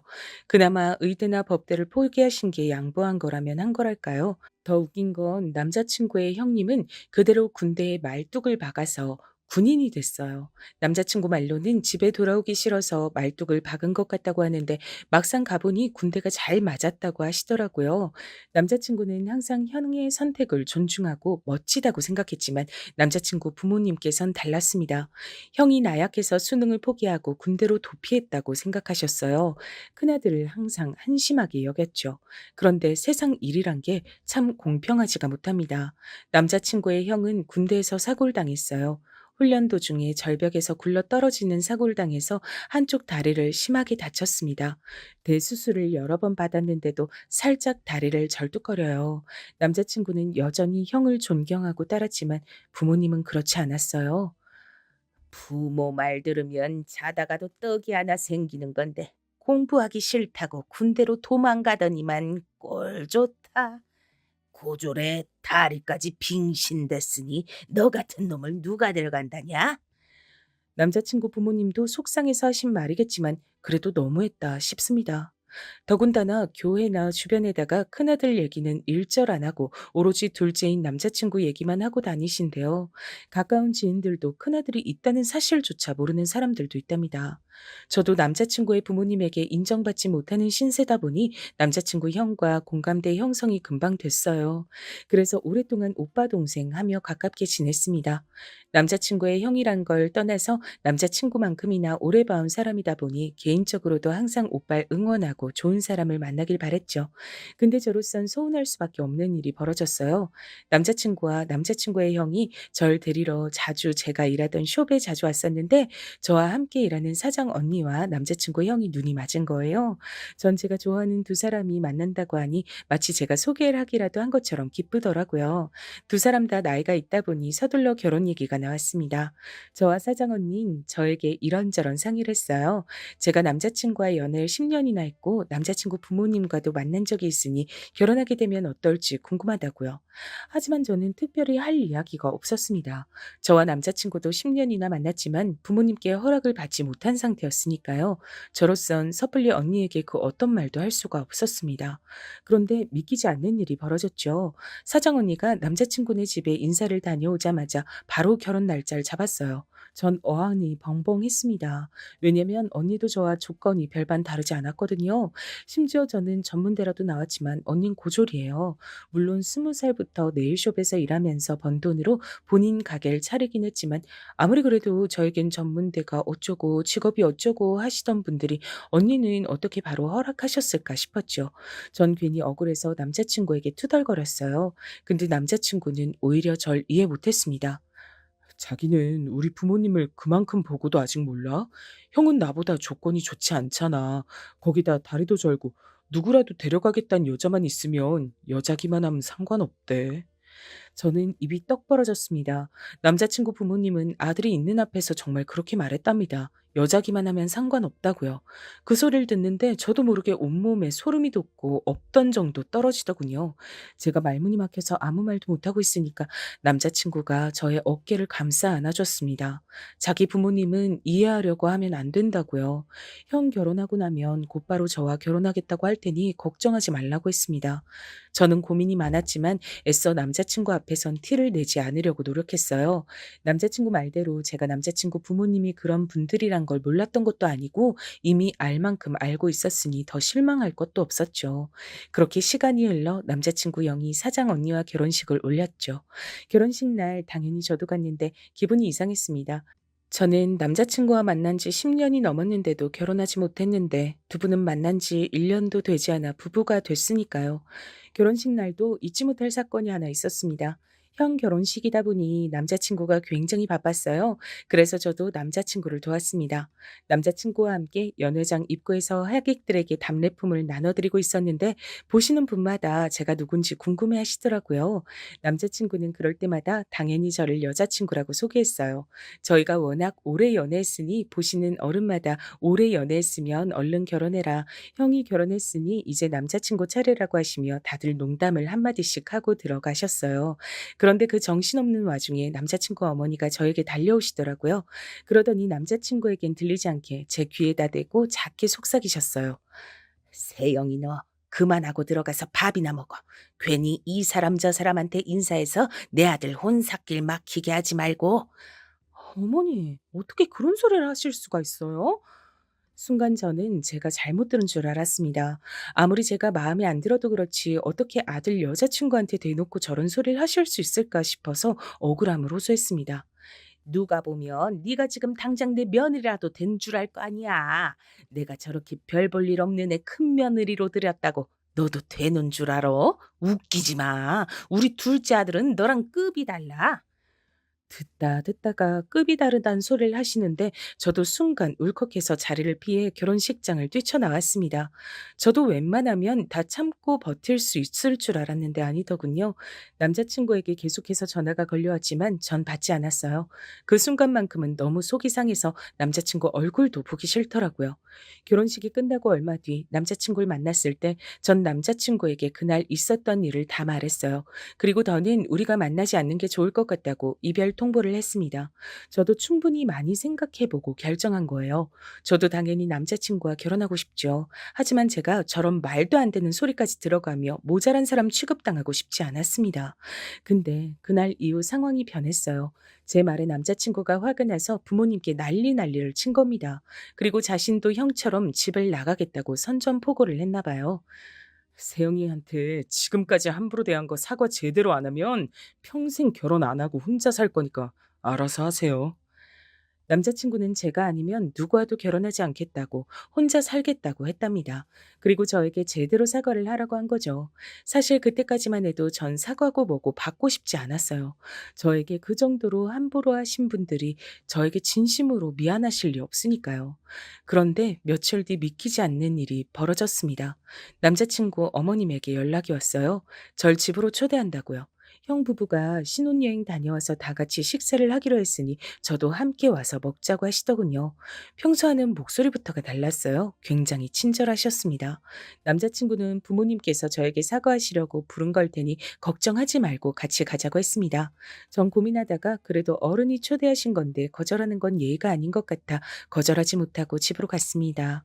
함께 식사하는데 저는 정말 당황스러웠어요. 전과는 다르게 저에게 너무 잘해주시더라고요.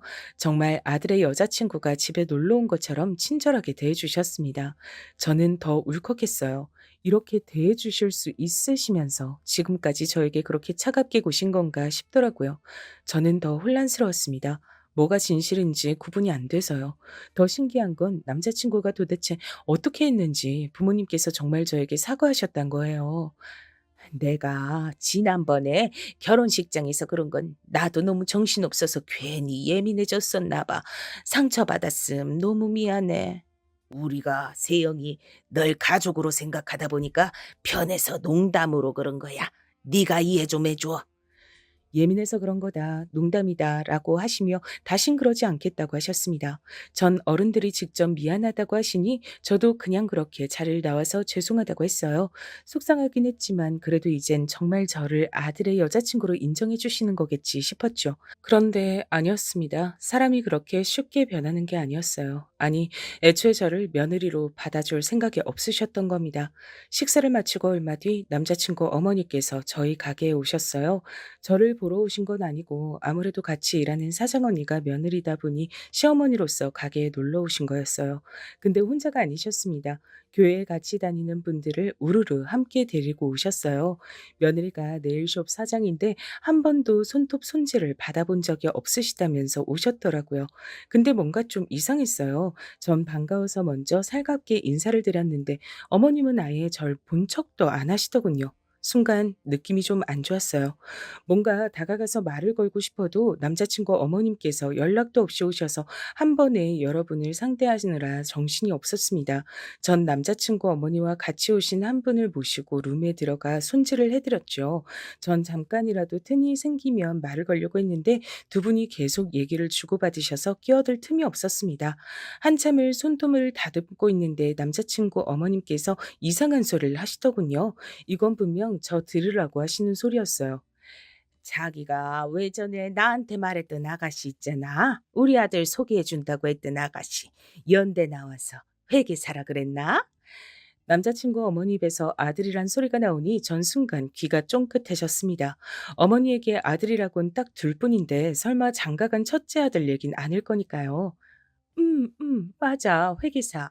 근데 아들이 싫다고 했잖아. 왜? 생각이 바뀌었대? 근데 어떡하지? 그 아가씨는 진작 다른 집에 소개했어. 아, 그럼 혹시 학교 선생은 어때? 우리 조카가 교대 나와서 선생인데 둘이 나이가 딱 좋아. 우리 조카 이제 28이거든? 학교 선생 너무 좋지. 거기다 자기 조카면 더 좋지. 자기네 친정 외국 어디서 살았다고 하지 않았어? 우리 친정 미국에서 살다 왔잖아. 조카는 내 남동생 딸인데 걔도 중학교까진 미국에서 나왔지. 근데 아들 결혼 생각 없다더니 갑자기 왜? 결혼 생각이 없긴 왜 없어. 일하느라 바빠서 그랬지. 큰아들도 보냈으니까 이제 본격적으로 둘째 보내야지. 자기 조카한테 한번 물어봐. 자기도 우리 아들 인물도 좋고 학벌에 지금 뭐 하나 안 빠지는 거 알잖아. 알지. 말해 뭐해. 그제야 알았어요. 남자친구 어머니는 아예 작정하고 오신 거예요. 저는 두 분 손가락에 매니큐어를 바르고 있는데 저런 소리를 하시더군요. 저는 화도 나질 않았어요. 오히려 너무 허탈해서 웃음이 다 나오더군요. 손톱 손질이 끝나고 웃으며 나가는 남자친구 어머님을 제가 불렀습니다. 그리고 따로 밖으로 나가 얘기 좀 하자고 했어요. 어머님은 눈을 동그랗게 뜨시고 왜 그러냐고 하셨지만 전 단호하게 말했습니다. 드릴 말씀이 있다고요. 어머님, 하실 이야기가 있으시면 그냥 저한테 하시면 되지. 어떻게 일하는 곳까지 와서 이러실 수가 있어요?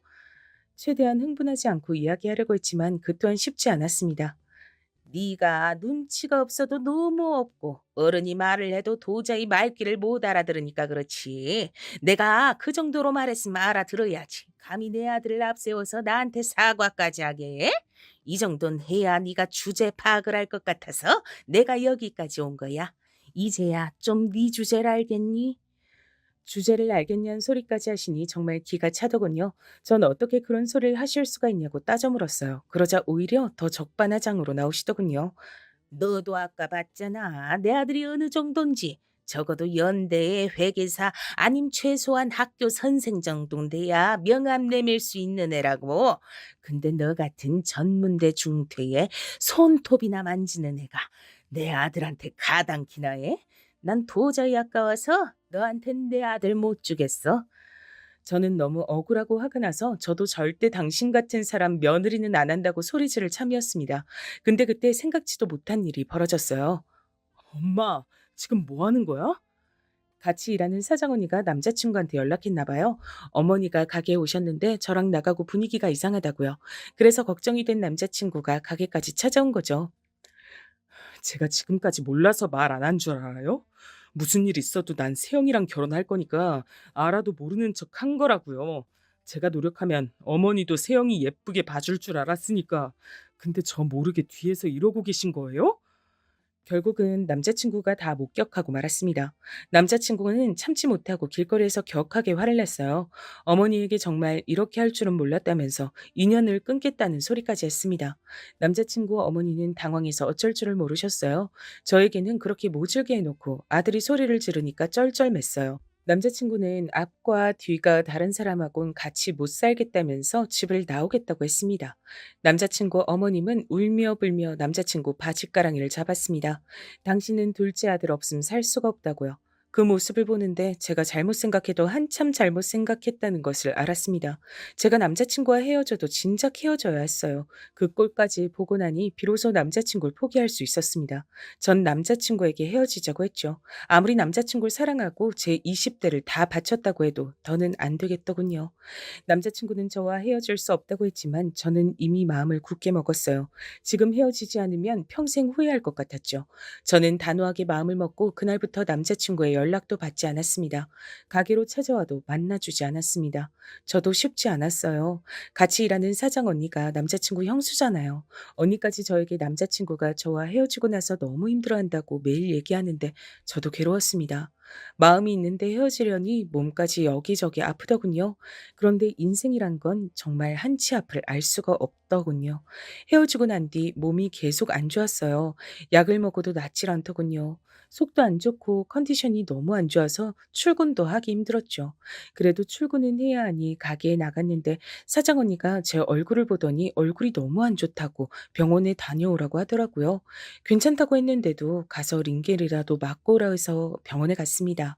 그런데 말도 안 되는 일이 벌어졌어요. 제가 임신이랍니다. 병원 앞에 주저앉아 얼마나 울었는지 몰라요. 그 일로 저는 고민하다가 다시 남자친구를 만났어요. 그리고 결국은 결혼 날짜를 잡았습니다.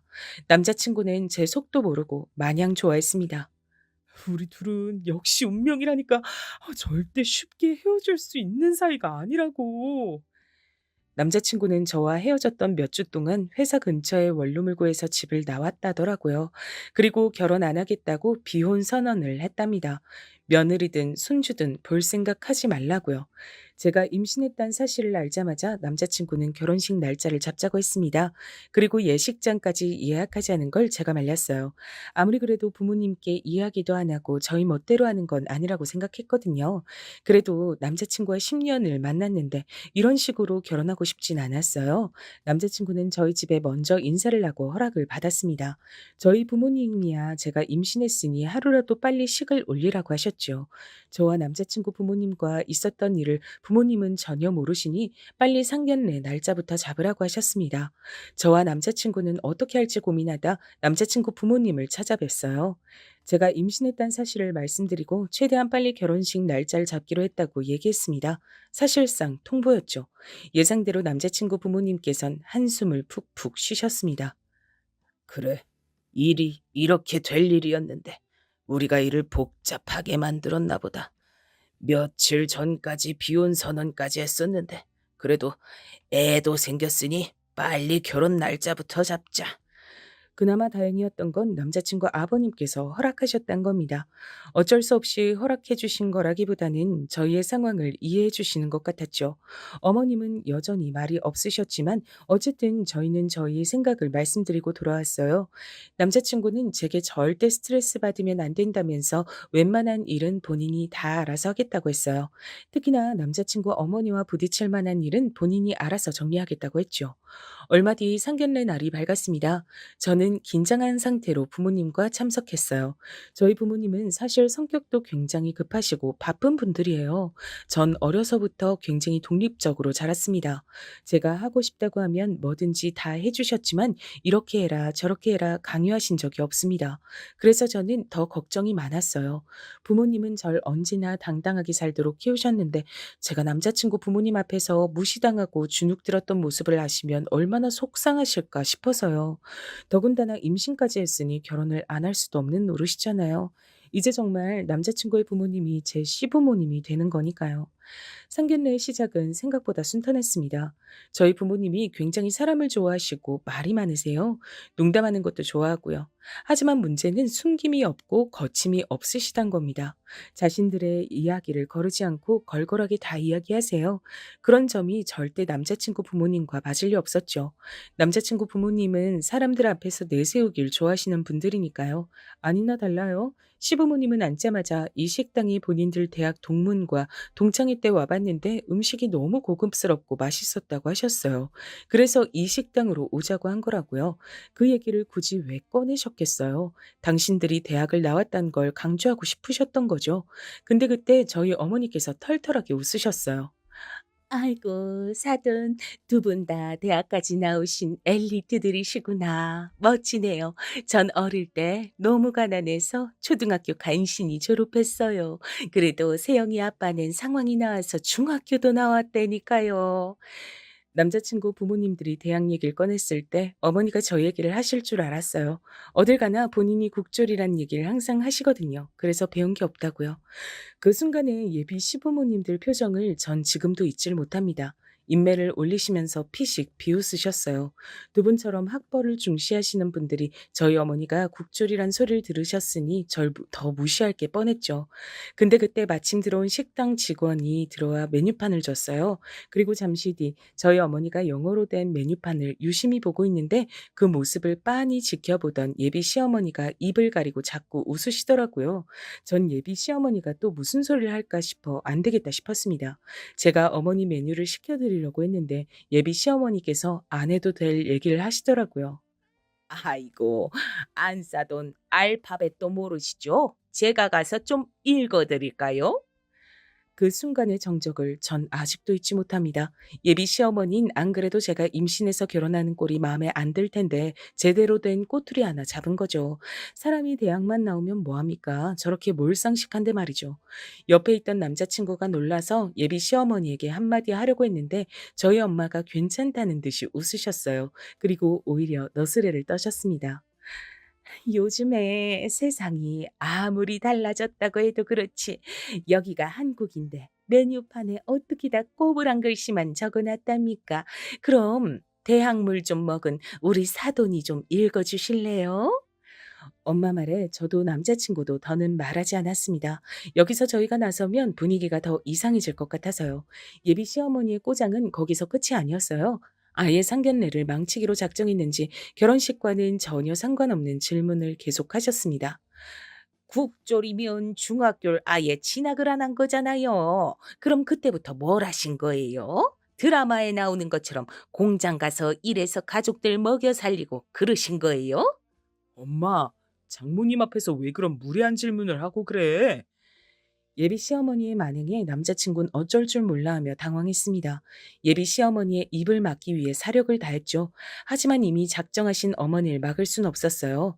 내가 뭐? 이제 다 한 가족인데 가족끼리 궁금하면 물을 수도 있지. 그래서 자식들 학업에도 관대하셨나 봐요. 세영이가 고작 2년 다니는 전문대도 졸업 안 하고 그만둔다는데 허락하신 걸 보면. 저희 엄마도 워낙 눈치가 빠른 분이라 예비 시어머니가 은근히 무시하면서 얘기하는 걸 모를 리 없었어요. 지금까진 국졸 가지고 농담한 정도니 참으셨지만 자식인 제 얘기가 나오니 엄마도 바로 정색하셨습니다. 자식이 내 물건도 아닌데 허락하고 안 할 게 뭐 있어요? 다 성인인데 본인이 알아서 책임지면서 살면 되지. 그럼요. 이 사람이 원래 호기심이 좀 많아 그런 거니까 안 싸더니 조금만 이해해 주세요. 분위기가 급속도로 냉랭해지려던 그때 예비 시아버지가 술을 권한 덕분에 아버지와 건배를 하시며 이런저런 얘기를 나누다 보니 분위기가 조금 나아지는 것 같았습니다. 그때까지도 정색하고 있던 저희 엄마가 핸드폰을 들고 잠깐 통화를 하러 나갔다 오셨어요. 저는 일 때문에 그러시나 보다 싶었죠. 근데 상견례가 마무리되어 갈 때쯤 생각지도 못한 일이 벌어졌습니다. 저희가 식사하던 틈에 누군가 노크를 하고 들어왔어요.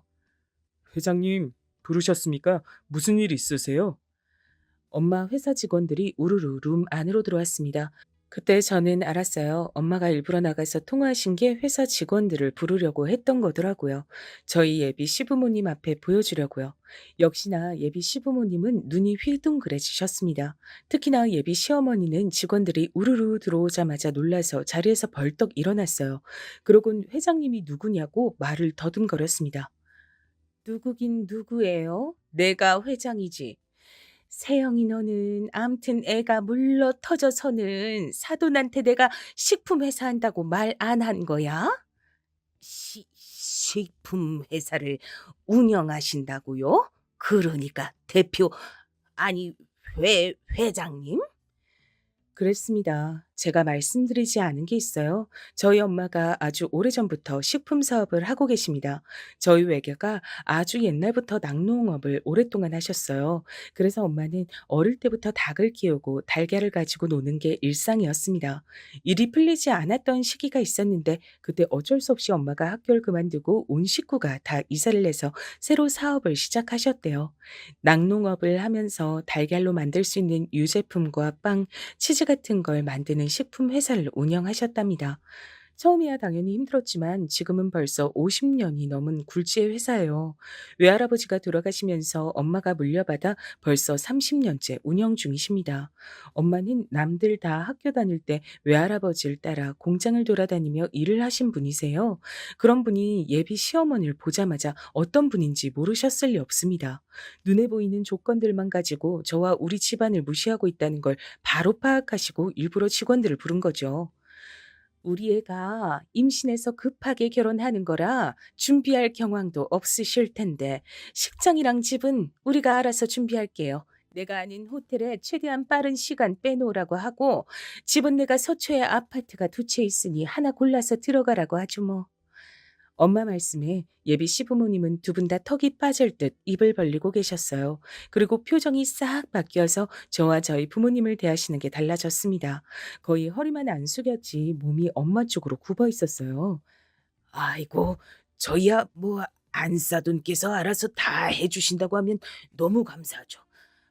어머머, 내가 암튼 며느리 복 하나는 타고났다니까 이제 보니 우리 며느리가 아주 복덩이였네. 제가 참 너무 세상을 몰랐습니다. 이럴 줄 알았으면 진작 저희 친정엄마 회사를 알려드릴 걸 그랬어요.